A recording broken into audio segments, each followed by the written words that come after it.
చేసింది. గ్రూప్ 3 ఉద్యోగాలు చాలా తక్కువగా నోటిఫై చేశారు. రాష్ట్రంలో చాలా ఖాళీలు ఉన్నాయి. మేము అధికారంలోకి వస్తే గ్రూప్ 2లో మరో 2000 ఉద్యోగాలు అదనంగా కలిపి పరీక్ష పెడతామన్నారు. గ్రూప్ 3లో మరో 3000 ఉద్యోగాలు అదనంగా కలిపి పరీక్షలు పెడతామని చెప్పి ఆ రోజు హామీ ఇచ్చారు.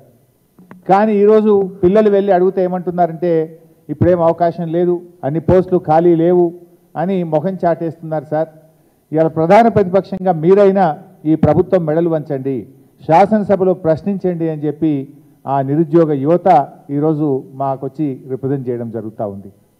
నేను అందువల్ల కాంగ్రెస్ ప్రభుత్వాన్ని డిమాండ్ చేస్తూ ఉన్నా, ఆ రోజు మీరు ఇచ్చిన హామీకి అనుగుణంగా గ్రూప్ 2కు మరో 2000 ఉద్యోగాలు జోడించాలని, గ్రూప్ 3కి మరో 3000 ఉద్యోగాలు జోడించి ఈ పరీక్ష నిర్వహించి నిరుద్యోగ యువతీ యువకులకు ఇచ్చిన మాట నిలబెట్టుకోవాలని చెప్పి నేను కాంగ్రెస్ పార్టీని ప్రభుత్వాన్ని డిమాండ్ చేస్తూ ఉన్నా. ఇక మూడవ అంశం, ఎగ్జామ్కు మధ్య కనీసం 2 నెలలు గ్యాప్ ఉండాలని గతంలో కాంగ్రెస్ పార్టీ డిమాండ్ చేసింది. ఈరోజు ఏమవుతుందంటే 17th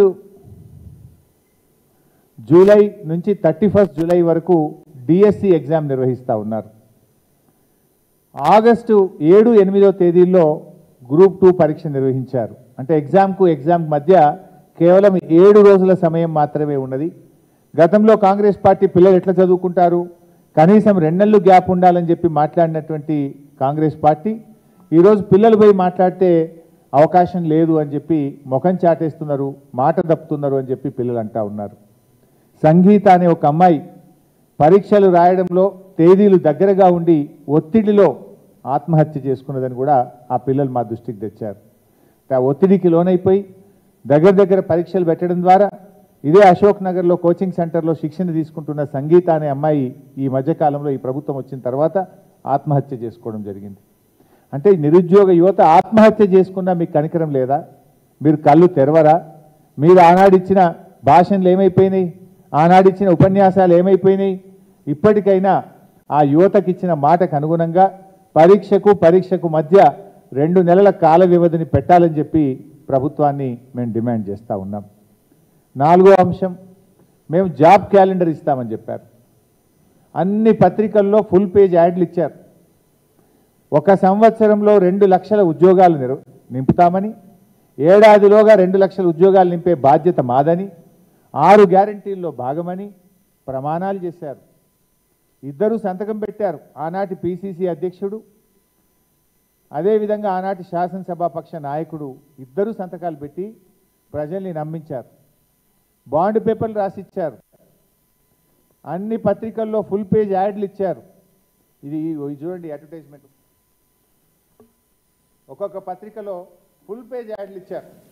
మేము 6 గ్యారంటీలు అమలు చేస్తాం, ఏడాదిలోగా 2 లక్షల ఉద్యోగాలు ఇస్తాం, ఇది మా జాబ్ క్యాలెండర్ అని ఇచ్చారు. ఏమైంది?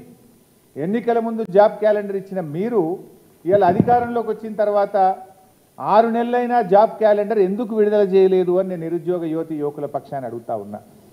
ఆనాటి మీ ఉపన్యాసాలు ఏమైనాయి? ఎందుకు జాబ్ క్యాలెండర్ ఇవ్వడం లేదు? మీరు ఏడాదిలోగా 2 లక్షల ఉద్యోగాలు ఇస్తామన్నారు, ఇప్పటికీ 6 నెలలు అయింది. ఏవి మరి 6 నెలల్లో ఒక్క నోటిఫికేషన్ ఇచ్చారా? ఏవి మీ 2 లక్షల ఉద్యోగాలకు మీ ప్రణాళిక ఏది?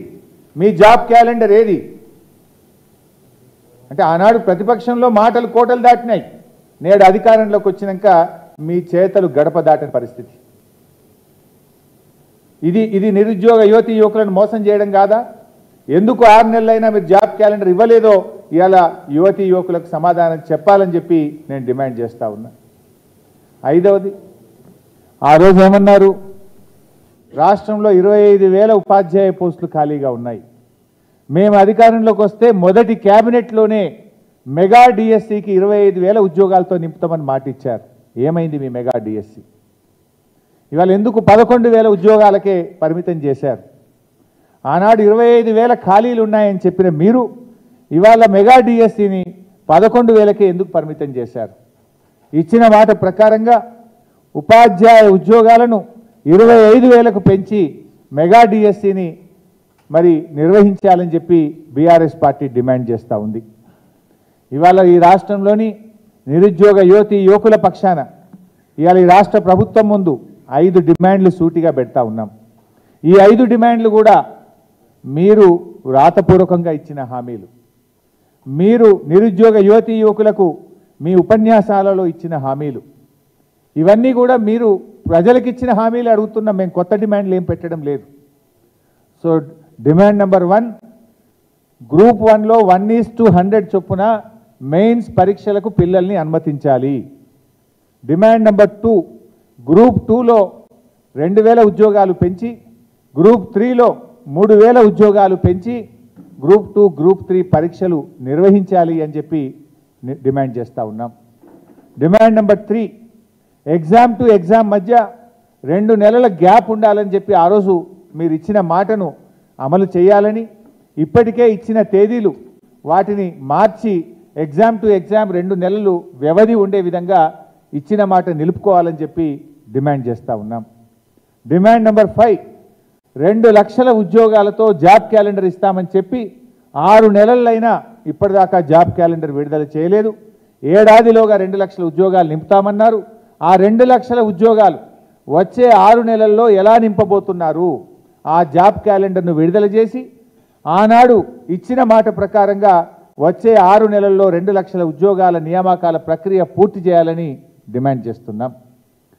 డిమాండ్ నెంబర్ 5, ఆ రోజు 25,000 ఉపాధ్యాయ ఖాళీలు ఖాళీగా ఉన్నాయని చెప్పారు. ఆ ఇచ్చిన మాట ప్రకారంగా